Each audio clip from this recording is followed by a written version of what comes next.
Welcome to the ancient city of Aleppo. We're going to start off here in the main attraction of the city, which is the ancient souk.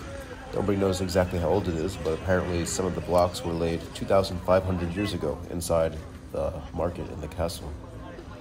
So this gate is the entrance to the old souk? The old, yeah. We call it the Antioch gate because it goes directly to Antioch. Antioch used to be in Syria, but now it's in Turkey. So now this souk is the only souk in the old city of Aleppo that wasn't destroyed during the war. And how many others were there before the war? There are many branches, so we are talking about 17 kilometers long. And so almost all of them were destroyed. Most of them, or not say, we will say 80% of the souk was destroyed. Wow.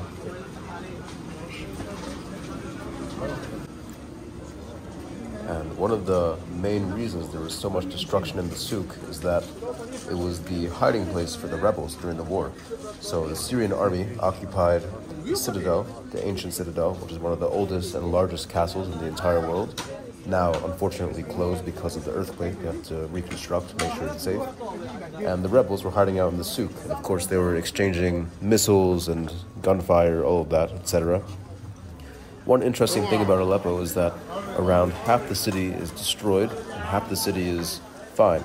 So a lot of it is very nice still, but in this video I'm only going to show the destruction because the scale of destruction in Syria, as I'll show in a later video, is completely insane. It's really hard to believe some places, and especially a beautiful historical city like Aleppo. It's very sad what happened.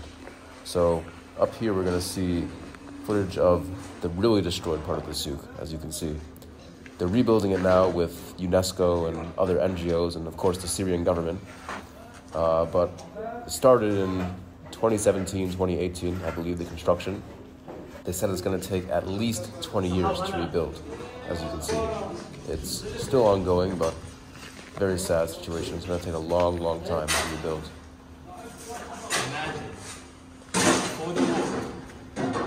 These small shops used to have at least a day like 500 US, 600 US a day.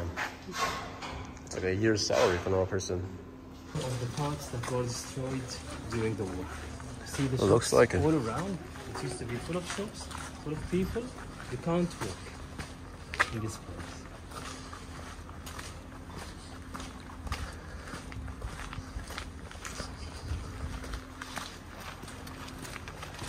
Yeah. Imagine.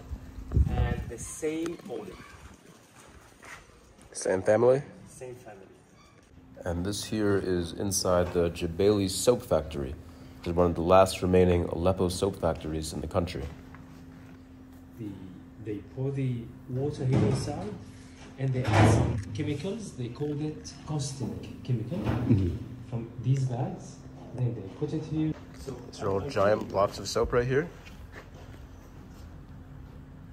Yeah. Here it depends on the factory or depends on the company that she wants the bar of soap like this. Or they want it like this. First. And now to show the better side of Aleppo, here's the central park, as you can see, very beautiful. Lots of families and couples come here, really nice place, and you get a very warm welcome if you're a Westerner or a tourist. They love us here, as many people will be very surprised to find out.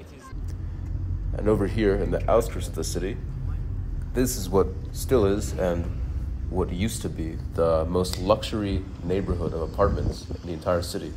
As you can see, a lot of them got destroyed. My host lived here, and back when the war was happening, this area was actually occupied by rebels, and they were stationing snipers outside in the streets. So all the families couldn't go outside at all. They had to dig tunnels underground in between these apartment buildings, and they would run around inside the tunnels and play in there.